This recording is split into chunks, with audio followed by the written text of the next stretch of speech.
그러니까 지난주에 아마 애신원 캠프가 있었습니다. 주제가 뭐죠? 나는 누구인가에 대해서입니다. 그러니까 우리가 신앙생활 하면서 내가 누구인가, 나의 정체성을 아는 것이 참 중요한 것 같아요. 그러니까 옛날에 내가 어떤 신분과 위치가 있었고 또 지금은 내 신분과 위치를 정확히 아는 것이 주님을 섬기는 이유와 목적이 합당하게 할 수 있습니다. 예전에 내가 어떤 자였고 지금이 내가 지금 어떤 자였을 때 그 부분을 정확하게 알지 못한다면, 특히 내가 옛날에 내가 죄인이었지만 지금은 의인이다, 죄가 없다, 이쪽만 갖고 있다면 주님을 섬기는 부분은 거의 없다고 볼 수 있는 거죠. 그러니까 내가 주님을 통해서 구원을 받았다면 합당한 섬김이 있어야 되겠죠. 그죠? 내가 자녀로서 부모님한테 많은 것을 받았다면 부모님한테 드리는 것도 있어야죠. 그러니까 저도 마찬가지지만 받는 것만 많이 해봤지 남한테 드리는 걸 못했잖아요. 그러니까 오늘 그쪽으로 한번 교제하고자 합니다. 에베소 2장, 그러니까 내가 과거에 어떤 신분이고 지금 어떤 신분인지를 좀 몇 가지 찾아보고자 합니다. 에베소 2장 13절입니다. 제가 읽겠습니다. 한때 멀리 떨어져 있던 너희가 이제는 그리스도 예수님 안에서 그리스도 피로 가까워졌느니라 되어 있습니다. 한때는, 그죠? 근데 지금은, 이제는 그리스도 피로 하나가 됐다는 얘기입니다. 그죠? 예수 그리스도와 함께 하나가 된 자라고 말씀하고 있죠. 또 그 다음에 에베소 5장 8절, 너희는 한때 어둠이었으나 이제는 주 안에서 빛이니 빛의 자녀들로서 걸어라 되어 있습니다. 빛 대신 예수님의 자녀로서죠. 그죠? 자녀기 때문에 내가 걸을 수 있는 겁니다. 자녀가 아닌 사람이 걷는 거는 거짓이죠. 그죠? 내가 자녀로서 걷는 겁니다. 그 다음에 에베소 2장 25절, 너희가 전에는 길을 잃은 양 같았으나 지금은 너의 혼의 목자요 감독이신 분에게 돌아왔느니라 되어 있습니다. 그러니까 이사야 53장에 보면 우리는 다 양 같아서 각자 자기 일을 왔던 자들이 있는데 주님을 통해서 이제는 우리의 혼의 감독자요 목자인 분에게 돌아온 자들입니다.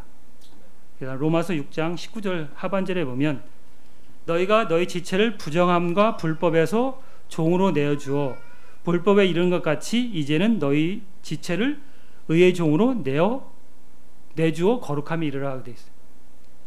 불법의 죄의 종에서 의의 종으로 신분이 바뀐 거죠. 내가 의로운 자니까 주님 앞에 자유롭게 나가서 주님을 섬길 수 있다는 얘기죠. 그죠? 신분이 죄의 종에서 의의 종으로 바뀌었습니다.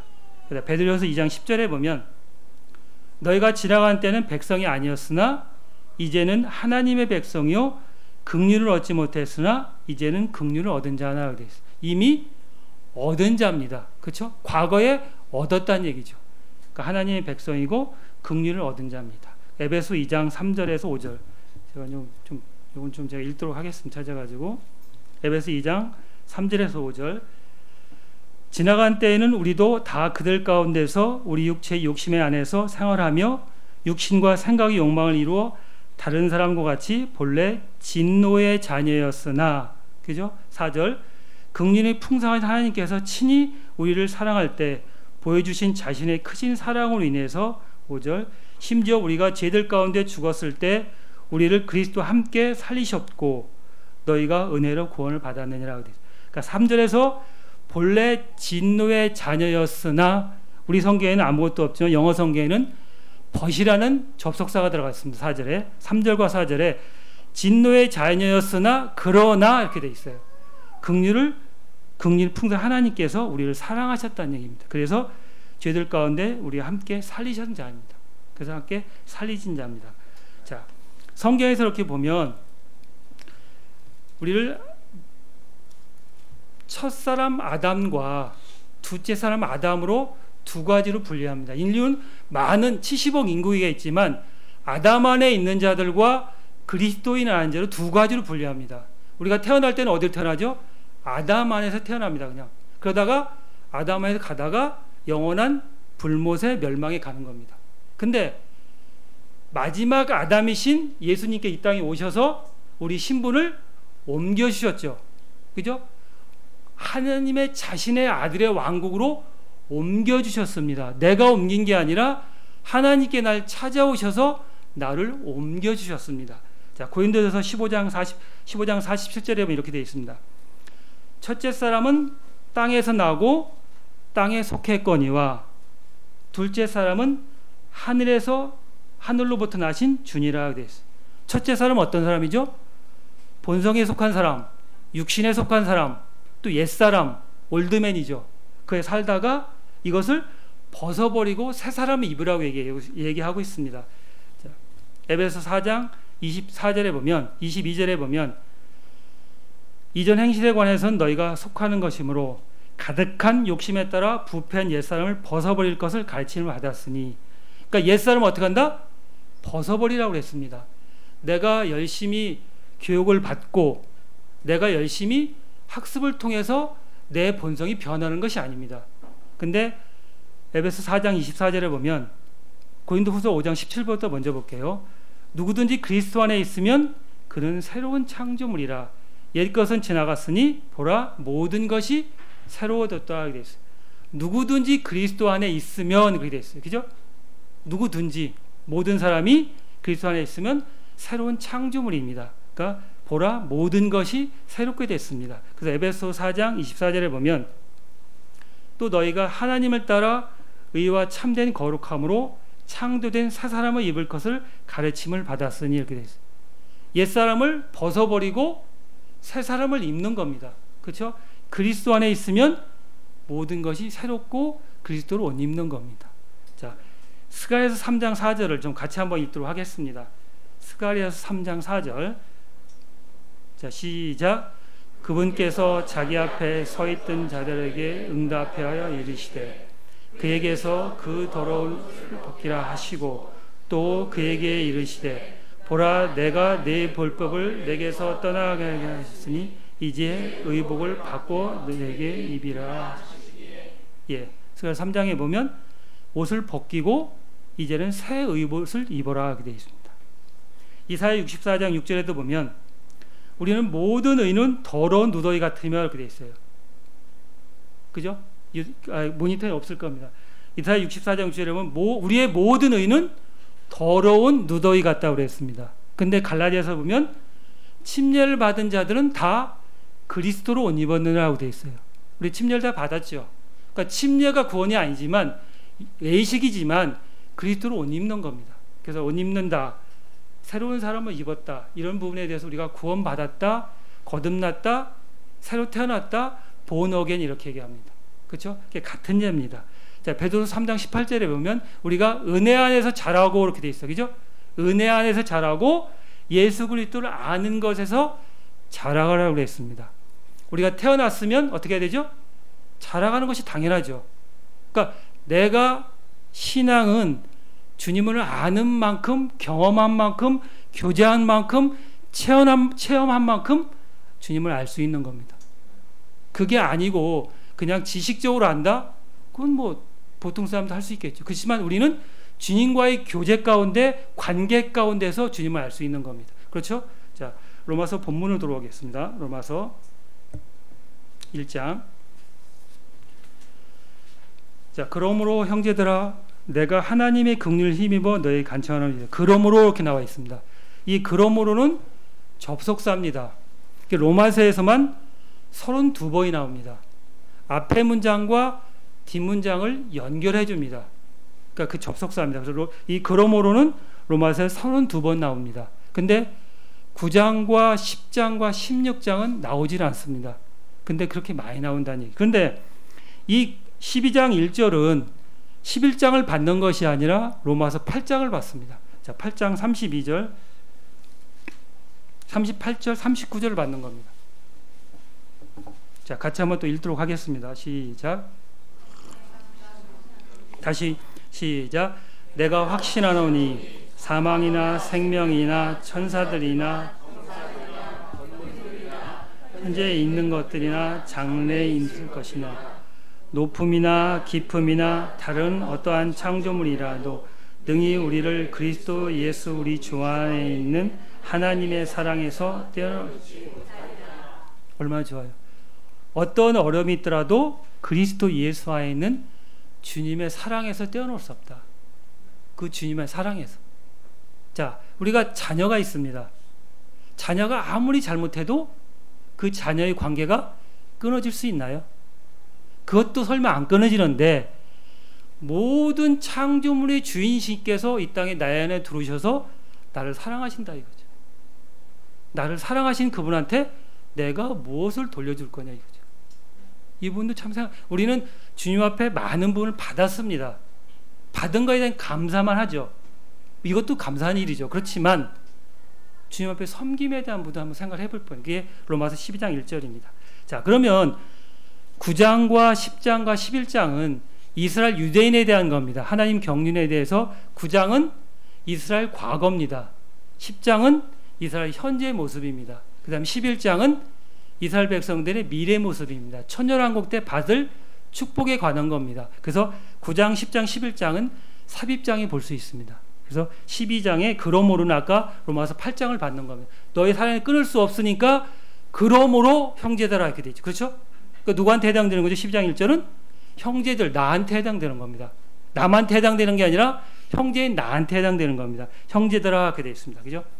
형제들 얼마나 좋은 얘기예요. 그죠? 형제. 전 형제 생각할 때마다 딱 어떤 부치님이 생각나요. 그러니까 얼마 전에 소천한 형제님 계신데 85 정도 됐습니다. 근데 저희는 전 청년이 90 먹은 할아버지한테 형제님 하면 좀 그렇잖아요. 그러니까 부치님 할 때가 있습니다. 그러면 그 부치님 부르더라고요. 난 부치님 하지 마라. 형제라고 불러라. 형제가 얼마나 아름다운 이름이냐. 그렇죠? 어떤 직분과 틀게 나와 하나님과 하나 된 형제, 어떤 형제와 전혀 모르는데 구원받았다고 해서 형제라고 하죠. 그거보다 아름다운 이름이 있나요? 어떤 이름보다 이 형제라는 이름은 감사하더라고요. 자, 그래서 히브리서 2장 11절 한번 보도록 하겠습니다.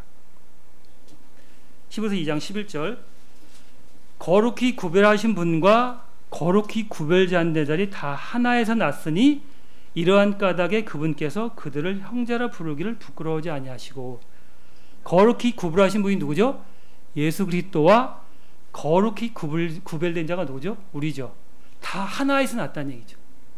주님과 나와 하나에서 났다는 얘기죠. 그래서 하나님께서 나를 형제라 부끄러워하지 원치 않는다 이거죠.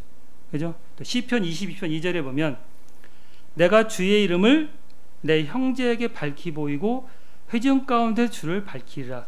주의 이름을, 그러니까 주님의 호칭입니다. 주의 이름, 많은 호칭 중에서 주의 이름을 내 형제라 부른다 하게 돼 있어요. 일단 빌립보서 4장 1절 참 요 말이 참 좋더라고요. 그러므로 극진히 사랑하고 사모하는 나의 형제들 곧 나의 기쁨이요 왕관인 나의 극진히 사랑한 자들아 이와 같이 주 안에서 굳게 살아. 극진히 사랑하고 사모하는 나의 형제들, 그렇게 사랑하십니까? 곧 나의 기쁨이란 얘기지. 형제님이 나의 기쁨이란 얘기죠. 지금 각자 다 틀린 생활 환경도 다 틀리고 그러지만 형제로서 내가 극진히 사랑하고 사모하는 형제란 얘기입니다. 그게 나의 기쁨이란 얘기입니다. 나의 기쁨이 하나님을 내가 사랑한다? 형제를 미워한다? 맞나요? 그건 맞는 얘기가 아니죠. 왜? 하나에서 났기 때문에. 하나님을 사랑하면 형제를 사랑하는 것이 당연한 겁니다. 그렇죠? 자, 내가 하나님의 긍휼을 힘입어 너에게 간청하노니. 하나님의 긍휼을 힘입어. 긍휼이라는 단어가 뭐죠? 받을 자격가 없는, 아니, 긍휼은 당연히 벌을 받아야 되는데 벌을 면해 주는 겁니다. 그렇죠? 내가 당연히 지옥 가야 되는데 하나님의 긍휼로 지옥을 면해 주시는 거죠. 그러니까 긍휼과 같이 따라다니는 단어가 있죠. 은혜입니다. 은혜는 뭐죠? 받을 자격 없는 자가 받는 호의입니다. 좀 있으면 8.15 광복이라고 해서 사면권을 하죠.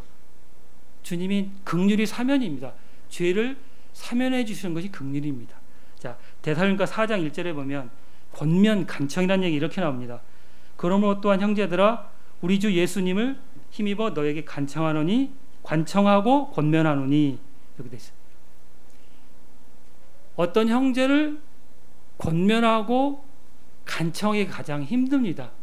그죠? 형제님 이것 좀 하세요. 그러면 목사님이 하면 이해하고 받나요? 쉽게 안 받습니다. 자식을 보세요. 부모가 야 해. 일단 튕기죠. 일단 거부하고 들어가죠. 그죠? 그게 좋은 일이든 나쁜 일이든. 그죠? 우리 본성이 그렇습니다. 근데 사도 바울이 뭐라고 하냐면 하나님의 긍휼을 힘입어 그렇게 되어 있습니다.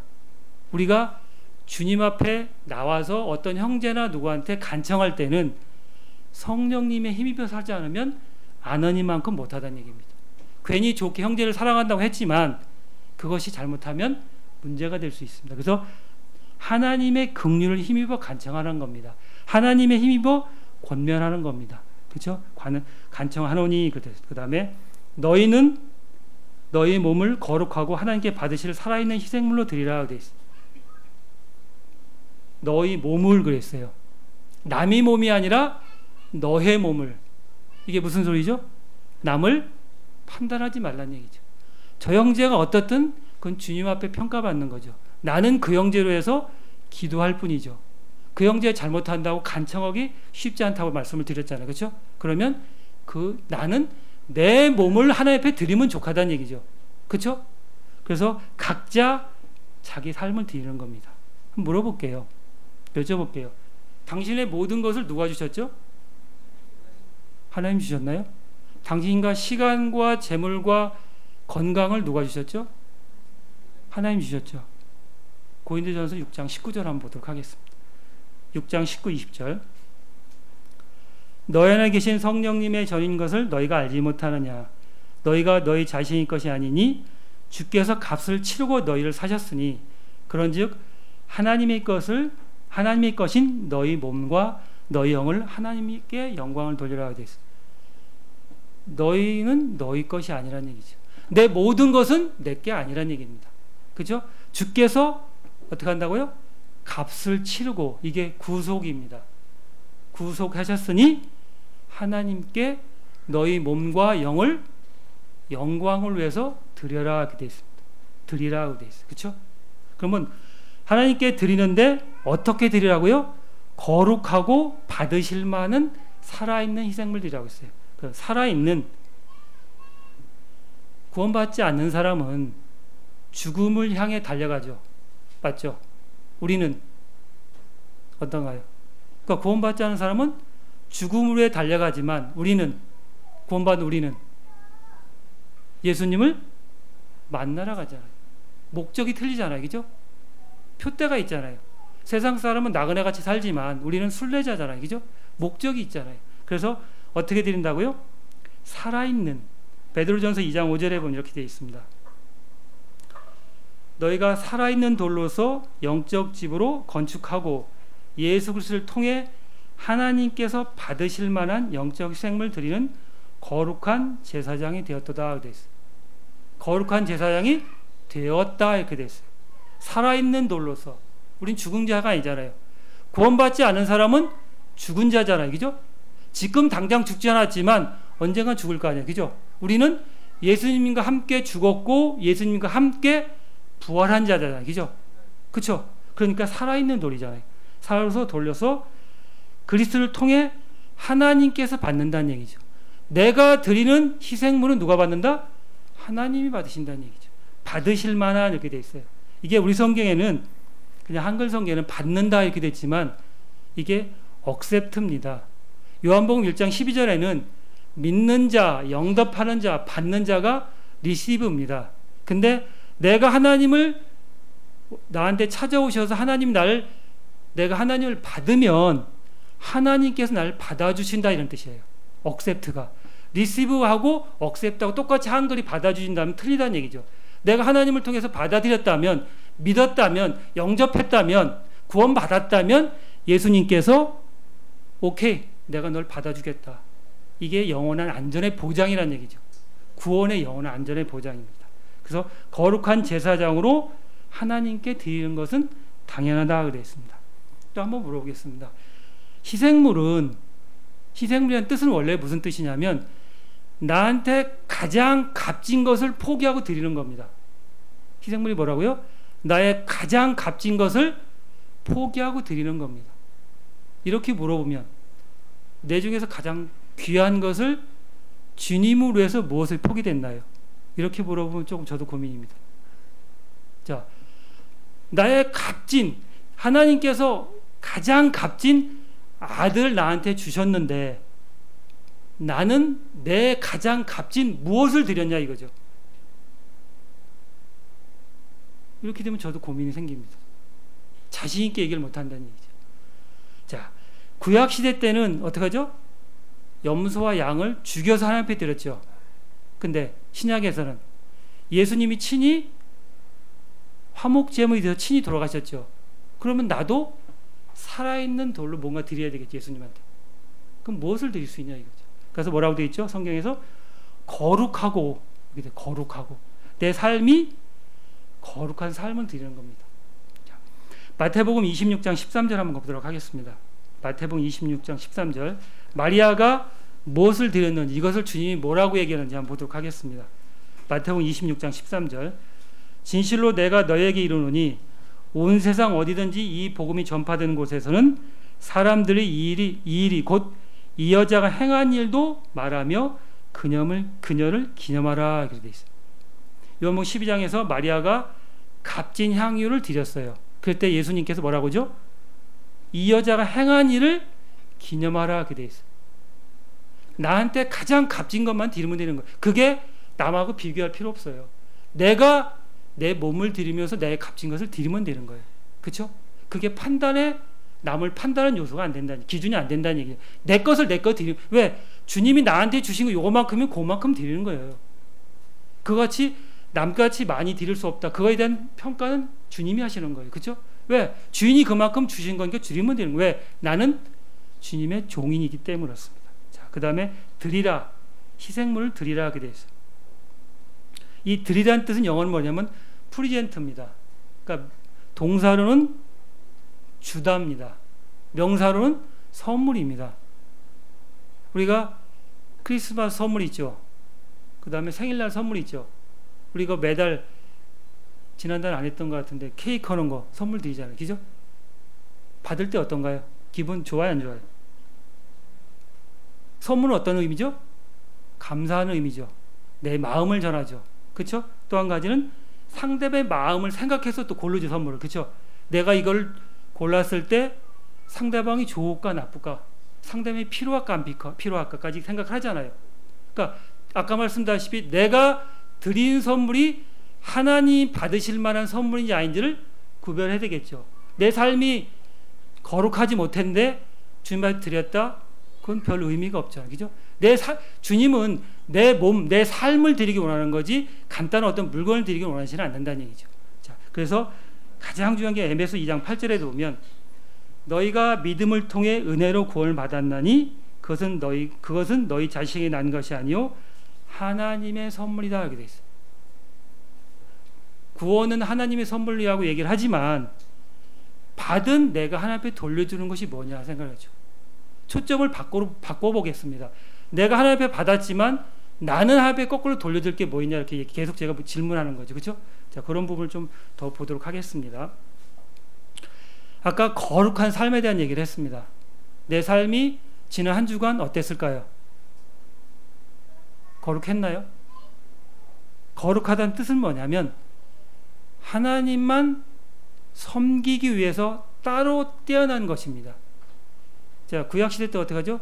하나님의 드리는 헌물이 틀렸죠. 따로 떼어놨잖아요. 그죠? 우리 삶도 마찬가지입니다.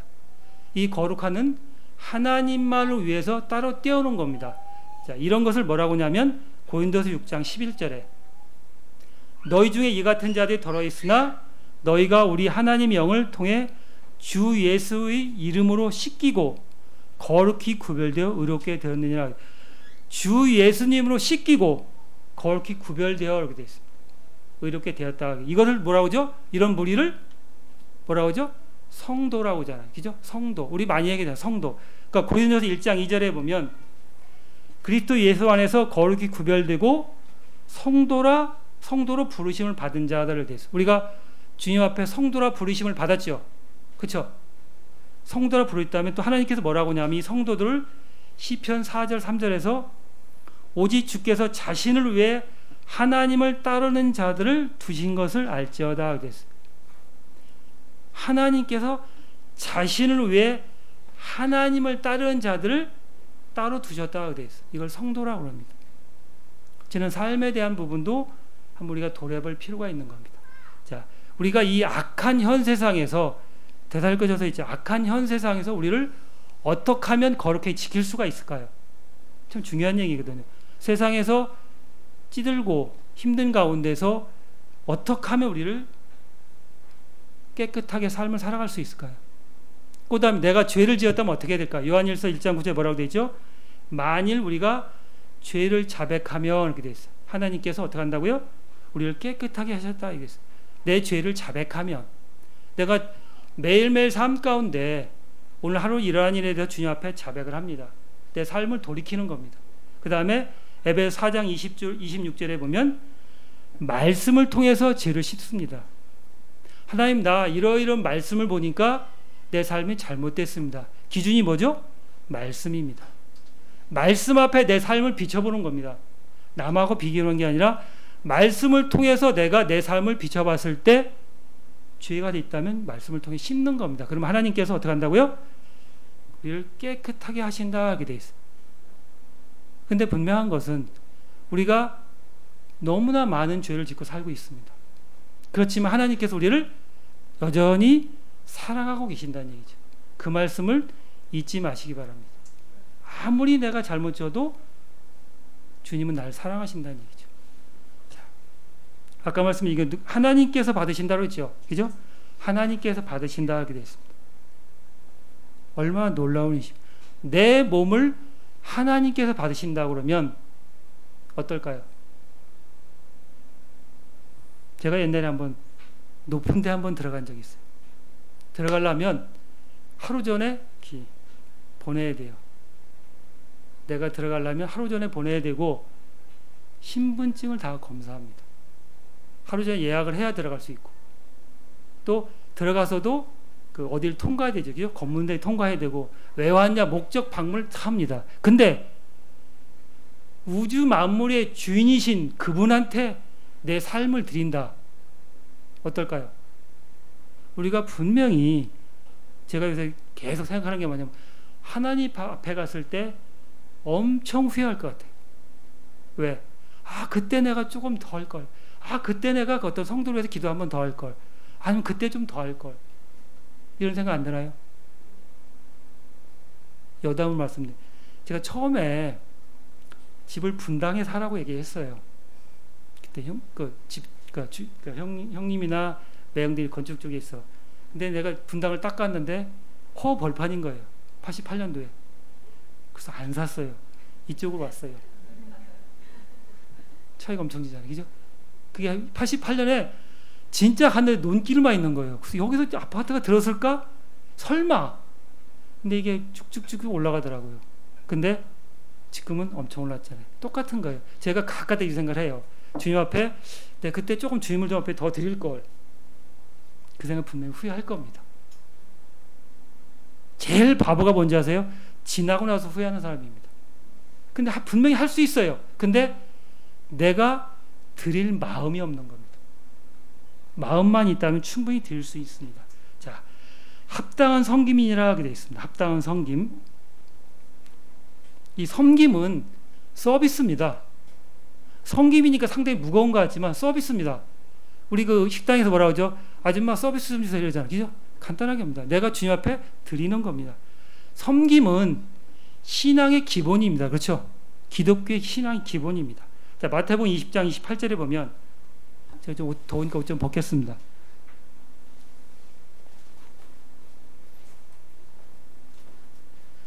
마태복음 20장 28절에 보면 이와 같이 사람의 아들도 섬김을 받으러 오지 아니하고 도리어 섬기며 자기 생명을 많은 사람의 대속물로 주려 하니라 되어 있어요.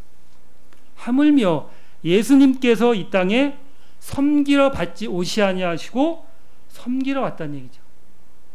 당연히 섬김 받으신 분이 우리를 섬기러 오셨다는 얘기죠. 자, 영적 제사장의 직무는 뭐냐면 섬기는 겁니다.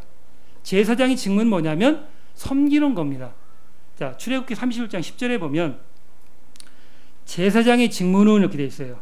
섬길 때 입는 섬김의 예복, 곧 제사장의 아론의 거룩한 의복들과 그의 아들 의복들과 돼서, 섬김은 첫 번째 뭐냐면 의복을 입는 겁니다. 제사장의 첫 번째 조건이면 의복을 입고 주님을 섬기는 겁니다. 우리는 이미 예복을 입은 자들이죠. 그렇죠? 입었으니까 어떻게 해야 되죠? 일을 해야 되죠. 안 입었다면 입어야 되겠지만 입었다면 섬기는 겁니다. 자, 고린도후서 9장 12절. 이 섬김의 직무가 성도들의 부족한 것을 제공할 뿐만 아니라 하나님께 드리는 많은 감사로 인해 넘쳤느니라. 섬김의 직무가 나옵니다. 성도들을 섬기고 하나님을 섬기는 겁니다. 섬김의 직무는 하나님을 섬기고 교회를 섬기고 성도를 섬기는 겁니다. 그렇죠? 그게 나오는 겁니다. 그러면 마지막으로 왜 섬겨야 되냐 이거죠. 오늘 주제가 이겁니다. 왜 섬겨? 내가 이런 자인데 왜 주님을 섬겨야 되냐 이거죠. 왜 섬길까요? 죄로부터 세상으로부터 우리를 구원하신 분입니다. 그분을 섬기면 나한테 뭐가 있다? 보상이 있습니다. 보상이 있죠. 자, 이번 주인가요? 이번 주부터 뭐 하죠? 올림픽을 하죠. 왜 4년 동안 그 많은 국가대표 선수들이 땀을 흘릴까요? 무엇으로 해서?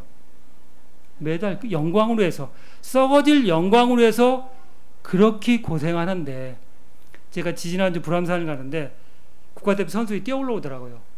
그러니까 저는 뛰어갔다 정상에 올라갔다 내려오더라고요.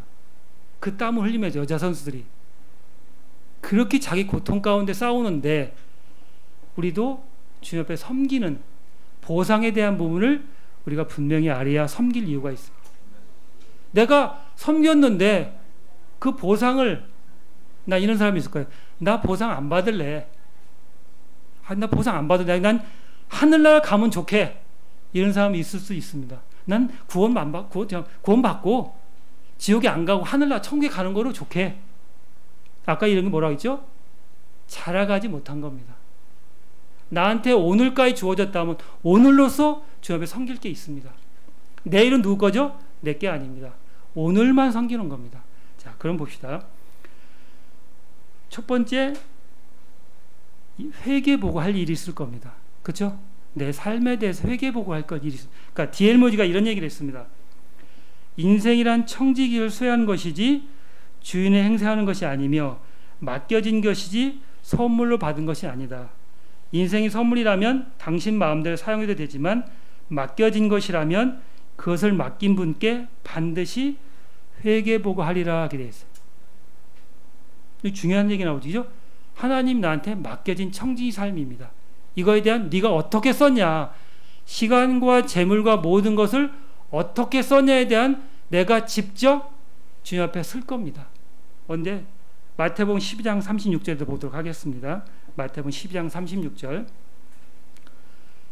오직 내가 너에게 이르노니 사람들이 무슨 쓸데없는 말을 하든지 심판날에 그것에 대해서 회개보고 하리라 하게 됐어요.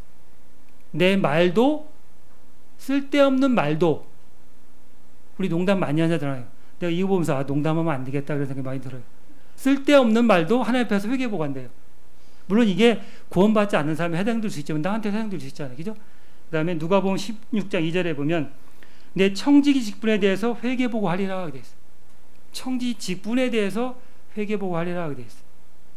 그러니까 놀라운 말씀 또 14장 12절에 보면 그러므로 이와 같이 우리 각 사람이 자신에 관하여 되어 있어요. 하나님께 회개해버리라. 자신에 관하여. 각 사람이 자신에 대해서 뭐라고 했죠 아까? 남은 신경 쓸 필요가 없다는 얘기. 그 형들의 기도를 하지만 그 형제가 뭘 하든 그걸 신경 쓰지 말라는 얘기죠.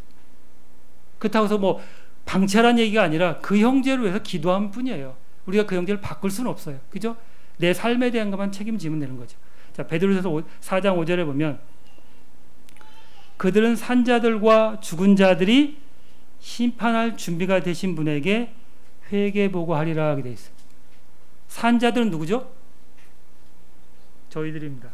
죽은 자들은 누구죠? 구원받지 않는 자들입니다. 아까 뭐였죠? 구원받지 않은 사람은 죽어가는 인생들이에요. 그렇지만 우리는 살아있는 자입니다.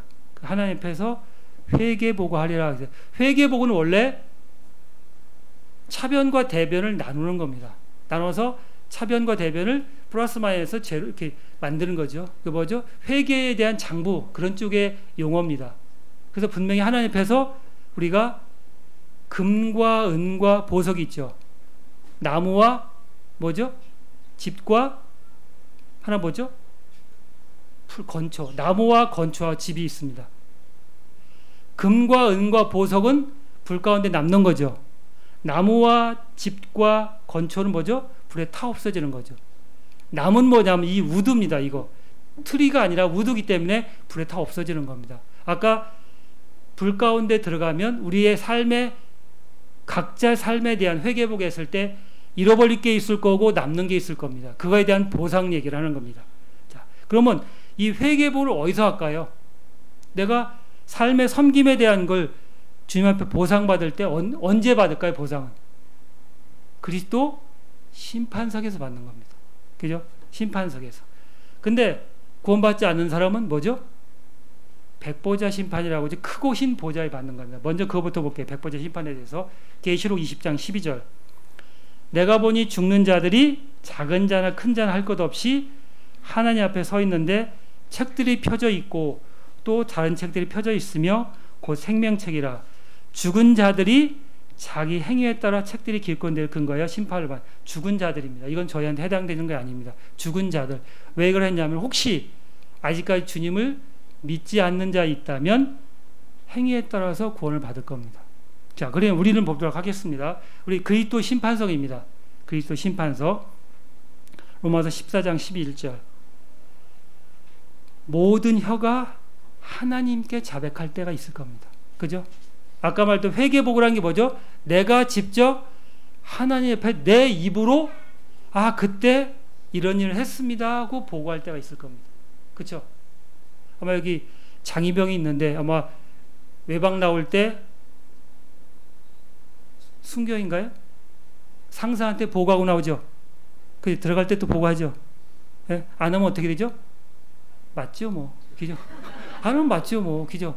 마찬가지예요. 나도 하나님 앞에 분명히 섬김에 대해 그때 그 일을 했을 거다. 회개보 할 겁니다. 자, 로마서 14장 10절. 그런데 네가 어찌하여 내 형제를 판단하느냐? 우리가 다 그리스도 심판 앞에 그 심판석 앞에 서리라.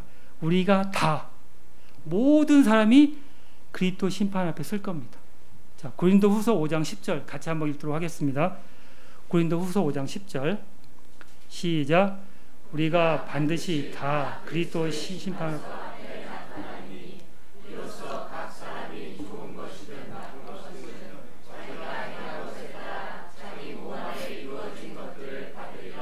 예, 반드시 다 좋든 나쁘든 자기가 행한 것에 따라 자기 몸 안에 이루어진 겁니다. 그죠? 자기 몸 안에서. 자, 이 행한 것이 믿음 행위로 하냐? 믿음의 행위입니다. 행위라니까 다 율법을 생각하는 게 아니라 믿음의 행위로 했냐 안 했냐에 따라서 하나님 앞에서 받는 겁니다. 믿음의 행위입니다. 자, 그러면 그리스도 심판석 앞에서 보상이 주어진다고 그랬죠. 우리가 믿음은 은혜의 선물입니다. 그렇죠? 은혜를 받는 거죠, 믿음은. 근데 믿음의 행위는 보상으로 받는 겁니다. 구별하시기 바랍니다. 믿음은 은혜의 선물입니다. 근데 믿음의 행위는 보상에 따라 받는 겁니다. 그것은 차별이 있습니다. 믿음의 행위는 차별이 분명히 있습니다. 구원은 공통된 믿음입니다. 모든 사람이 똑같은 받는 구원입니다. 근데 믿음입니다. 근데 보상은 각자 다 틀립니다. 그 행위에 따라 보상을 받기 때문에 그렇습니다. 자, 계시록 2장 19절을 보도록 하겠습니다. 내가 내 행위와 사랑과 섬김과 믿음과 내 인내와 내 행위를 아노니 이렇게 되어 있습니다. 하나님께서 어떻게 한다고요? 행위와 사랑과 섬김과 믿음과 인내를 아신다고 그랬습니다. 왜? 하나님이 아셔야 보상을 주시는 거 아닙니까? 그죠? 모르고 주신 분이 아니잖아요. 그죠? 내 모든 것을 아시기 때문에 시편에서 뭐라고 했죠? 하나님은 주무시지도 않는다고 했잖아요. 그죠? 자, 골로새 3장 24절. 너희가 상속 유혹의 보상을 주에게서 받는 줄을 아나니, 이렇게 되어 있습니다. 너희는 주 그리스도를 섬기느니라. 다시 한번 제가 읽겠습니다. 너희가 상속 유업의 보상을 누구에게서 받는다고요? 주에게서 받는 줄 아나니 너희는 그렇기 때문에 주 그리스도를 섬긴다는 얘기입니다. 주님을 통해서 받기 때문에 주님을 섬기는 겁니다. 자, 히브리서 11장 6절. 너무 암송하는 사람들이 많죠. 11장 6절. 너희가 믿음 없이는 하나님을 기쁘시게 못하나니 그분께서 반드시 계시는 것과 또 그분께서 부지런히 자기를 찾는 자들에게 보상해 주시는 분을 믿어야 하느니라 하게 되어 있어요. 부지런히 찾는 자와 계시는 자 보상을 주신다는 얘기입니다. 자, 그러면 보상이 몇 가지인지 아십니까? 내가 하늘나라에 갔는데 내가 어떤 상을 받는지 알아야 될 거 아니에요. 그냥 주시면 감사합니까? 그런가요? 아니죠. 이 땅에서 내가 상급을 받는 게 5가지가 있습니다. 첫 번째 뭐죠? 야고보서에서 생명의 면류관이 있습니다. 그렇죠? 시험을 견디는 자한테 주는 생명의 면류관이 있습니다. 그 다음에 영광의 면류관이 있습니다. 이걸 주님을 목자들한테 주는 겁니다. 꼭 목사님만 받는 게 아닙니다. 사람들 이 얘기하는 게 목사만 받는 게 아니라 내가 성도를 섬기면 똑같이 받는 영광의 면류관입니다. 그죠? 그 다음에 썩지 않을 면류관이 있습니다. 고린도전서에 모든 일에 절제하는 자들한테 받는 면류관입니다. 네 번째, 기쁨의 면류관입니다. 하나님 오시기를 사모한 자한테 받는 면류관입니다. 다섯 번째, 의의 면류관입니다. 선한 싸움을 해서 이기는 자한테 받는 면류관입니다. 자, 오늘 주님이 올라와 그랬을 때 난 몇 가지 면류관을 받을 수 있을까요? 저는 하여튼 주님이 사모하는 해요. 사모는 일단은. 그러니까 기쁨의 면류관은 받을 것 같아요. 일단 하나는. 왜? 주님 빨리 오실 기다리고 있으니까. 그 다음에 나머지 부분은 저도 고민을 좀 해봐야 돼요. 그렇지만 분명히 어느 순간에 주님이 부르실 겁니다. 그렇죠? 우리 언제인지 모르지만 근데 주님 앞에 가서 이 면류관을 받아서 거꾸로 하나님 앞에 돌려드릴 겁니다. 계시록에 나오잖아요. 그죠? 돌려드릴 겁니다. 왜? 이 받은 것이 누구다? 은혜를 통해서 내가 한 일이기 때문에. 이 보상은, 섬김은 은혜가 빠져버리면 내 것이 되는 겁니다. 주님이 나를 통해서 주신 은혜를 통해서 내가 하나님 앞에 돌려드리는 겁니다. 나는 그냥 뭐죠? 통로에 불과합니다. 주님 저를 사용해 주십시오. 이게 보상이고 은혜고 그 다음에 주님 앞에 드리는 섬김입니다. 마지막으로 요한복음 2장 28절을 다 함께 읽고 마치도록 하겠습니다. 요한복음 2장 28절. 자, 같이 읽겠습니다. 시작. 어린 자녀들아 이제 그분 앞에 이것은 그분께서 나타나실 때 우리가 확신을 가지게 하려 하며 또 그분께서 오실 때 우리가 그분 앞에서 부끄러움을 당하지 아니하리라. 예, 그분께서 나타나실 때 이게 영어로 appear입니다. 주님이 분명히 나타날 때가 있을 겁니다. 그렇죠? 내가 그분을 보면서 아, 이분이 그때 그분이구나 이렇게 할 때가 있을 겁니다. 아, 내가 진짜 이 땅에서 힘들 때 그분을 찾았던 그분이 이분이구나 분명히 볼 겁니다. 우리가 확신을 갖게 하는 겁니다. 또 그분께서 오실 때 이건 come입니다. coming. 오신다 이게 언제? 몰라요. 반드시 오신다는 얘기죠. 오실 때 우리가 그분 앞에서 어떻게 한다고요? 부끄러움을 당하지 않도록. 분명히 아까 얘기했죠. 후회할 때가 있을 겁니다. 아, 내가 그때 좀 더 할 걸. 이러지 않고 부끄러움을 당하지 않는 날이 있기를 저나 여러 성도님들이 함께 기도해서 함께 주님을 섬겼으면 좋겠습니다. 너희 몸을 거룩하고 살아 희생물로 드리는 것이 합당한 섬김이면서 하나님의 두려운 위험 앞에서 우리가 겸손해서 주님을 섬기는 겁니다. 두려운 위험 앞에서 겸손히 섬기는 겁니다. 나된 거죠. 나의 은혜는 내 것이 아니라 주님 것이다. 그 마음을 갖고 그날까지 우리 성도님들이 함께 격려하면서 권면하면서 주님을 섬겼으면 좋겠습니다. 다 같이 그 면류관을 위해서 함께 달려가는 성도님 됐으면 좋겠어요. 저 혼자 가면 쓰러지지만 같은 성도님이 있기 때문에 힘껏 달려갈 수 있을 것 같습니다. 감사합니다.